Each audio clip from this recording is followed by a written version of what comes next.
السلام علیکم welcome to M رات دوستو، دو اہم ٹاپکس پر بات کرنے جا رہے ہیں۔ پہلا بات کریں گے کہ اس وقت رپورٹس ایمرج ہو رہی ہیں کہ پاکستانی اسپیشل سروسز گروپ نے ایل او سی کراس کر کے انڈیا میں سرجیکل اسٹرائک کنڈکٹ کی ہے اور اس چیز کو انڈین آفیشلز کلیم کر رہے ہیں، چھوٹا بیان نہیں ہے۔ اور دوسرا ٹاپک ہمارا آج کا پاکستان کی ایک ڈرون اسٹرائک ہے جس میں ٹی ٹی پی کے ٹیررسٹ مارے گئے ہیں، لیکن اس کے ساتھ ساتھ یہ رپورٹس بھی آ رہی ہیں کہ سویلینز کی شہادت بھی ہوئی ہے اس ڈرون اسٹرائک میں ایز اے کولیٹرل ڈیمیج۔ اس کی ریالٹی کیا ہے؟ کیونکہ اس بارے میں کچھ فیکٹس اینڈ فگرز ہیں جو بتانے ضروری ہیں۔ تو دوستو پہلے ٹاپک کی طرف آ جائیں۔ ریسنٹلی کاٹھوا کے ریجن میں کافی زیادہ ہیوی کلیشز دیکھے گئے ہیں انڈین ملٹری اور کشمیری فائٹرز کے درمیان، جس میں انڈین آرمی کو کافی نقصان بھی ہوا ہے۔ اور کاٹھوا میں ہونے والے یہ جو کلیشز ہیں ابھی تک کے 2025 میں ہونے والے one of the most deadly clashes میں سے گنے جا رہے ہیں۔ کاٹھوا میں پہلا انکاؤنٹر 21 سے 23 مارچ کے درمیان ہوتا ہے، جبکہ دوسرا انکاؤنٹر 26 سے 28 مارچ کے درمیان ہوتا ہے۔ یہ ایک سے زیادہ دن پر محیط کلیشز تھے جن میں انڈین ملٹری ان کشمیری فائٹرز کو پرسو کر رہی تھی، بٹ ان کے مقابلے میں انڈین ملٹری کا کافی نقصان ہوتا ہے۔ یعنی کہ اگر میں سیکنڈ انکاؤنٹر کی بات کروں تو این ڈی ٹی وی کلیم کرتا ہے کہ 4 انڈین سولجرز مرے ہیں، جبکہ دوسرا انڈین مین اسٹریم میڈیا 3 انڈین سولجرز کے مارے جانے کا کلیم کر رہا ہے، جبکہ پرو کشمیری اکاؤنٹس 20 انڈین سولجرز کے مرنے کی اطلاعات دے رہے ہیں۔ لیکن ان کلیمز میں سے کون سچا ہے یہ آپ فیصلہ خود کر سکتے ہیں۔ اس پوری سیکیورٹی سچویشن کے بعد انڈیا کے جو director general police of Jammu and Kashmir I O K Nalin Prabhat post operation ایک پریس کانفرنس غیر رسمی ان کی بات چیت ہوتی ہے میڈیا کے ساتھ، جس میں وہ یہ کلیم کرتے ہیں کہ پاکستان سے یہ سولجر یا پاکستان آرمی کے یہ اہلکار آئے ہیں اور انہوں نے یہ سب معاملہ کیا ہے، یہ 1 مہینہ تک اس ایریا میں بھی رہے ہیں کاٹھوا میں، اور یہ سرجیکل سٹرائک کرنے کے بعد واپس چلے گئے ہیں، جو کہ اپنے آپ میں بہت ہی زیادہ شاکنگ سٹیٹمنٹ ہے۔ 23 تاریخ کو سانیال میں شام کے وقت ایک دمپتی نے پاکستانیوں کو دیکھا، وہ خبر ساتھوں ساتھ پولیس کو بتائی گئی۔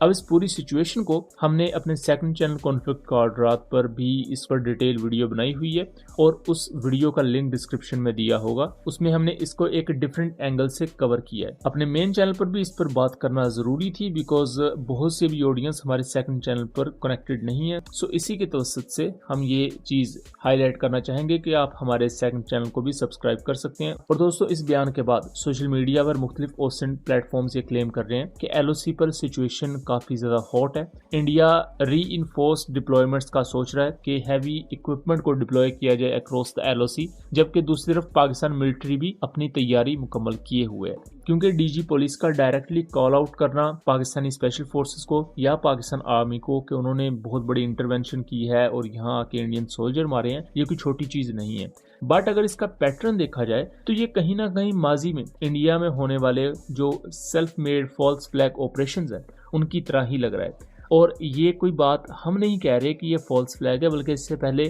ادھیر رنجن چودھری جو کہ خود انڈیا کے ایک پولیٹیشین ہیں، اس سے پہلے ستیا رام ملک جو کہ بی جے پی کا ہی پارٹ ہیں، انہوں نے بھی خود مانا ہوا ہے کہ 14 فروری 2019 کو جو پلوامہ اٹیک ہوا تھا وہ کہیں نہ کہیں فالس فلیگ تھا اور اس میں ریالٹی نہیں تھی۔ اس کا صرف ایک مقصد تھا کہ انڈین گورنمنٹ الیکشن جیت جائے اور اس کے ساتھ ساتھ انڈیا کے لوگوں کو یہ بتا دیا جائے کہ دیکھیں ہم نے پاکستان کے خلاف یہ پرٹیکولر کائنیٹک آپریشن کیا ہے۔ لیکن پلوامہ اٹیک کے بعد بھی انڈیا نے پھر جو بالا کوٹ کا اٹیک کیا پاکستان میں، اس کے بعد پاکستان نے کافی منہ توڑ جواب دیا تھا۔ انڈیا کے 2 ایئر کرافٹ شوٹ ڈاؤن ہوئے، اس کے ساتھ ساتھ اسی دوران ایل او سی پر بھی جو کلیشز ہو رہے تھے اس میں بھی کافی انڈین سولجرز کو اپنی جان گوانی پڑی تھی۔ اب دوبارہ سے وہی غیر ذمہ دارانہ بیان ہمارے سامنے آ رہے ہیں، جہاں انڈین آرمی اپنی اس پوری سچویشن کو کلیئر کرنے کے بجائے ڈائریکٹلی یہ کہہ رہی ہے کہ پاکستان آرمی ہمارے ملک میں آئی تھی اور انہوں نے یہ سب کیا ہے۔ بہرحال اس پوری سچویشن کو لے کر جو بھی اپڈیٹس آتی رہیں گی ہم آپ کو اس کے بارے میں آگاہ رکھیں گے۔ اب دوستوں دوسرے ٹاپک کی طرف آ جائیں تو دوستوں 30 مارچ کو مردان میں کاٹلنگ کے پہاڑی ایریا پر ایک ڈرون سٹرائک کنڈکٹ کی جاتی ہے۔ اس ڈرون سٹرائک کو ایک انٹیلیجنس بیسڈ آپریشن کے اندر کنڈکٹ کیا گیا تھا، جہاں یہ کلیم کیا گیا کہ 20 ٹی ٹی پی کے ٹیررسٹ ٹریپ تھے اور وہ 20 کے 20 ٹیررسٹ ایلیمینیٹ کیے جاتے ہیں۔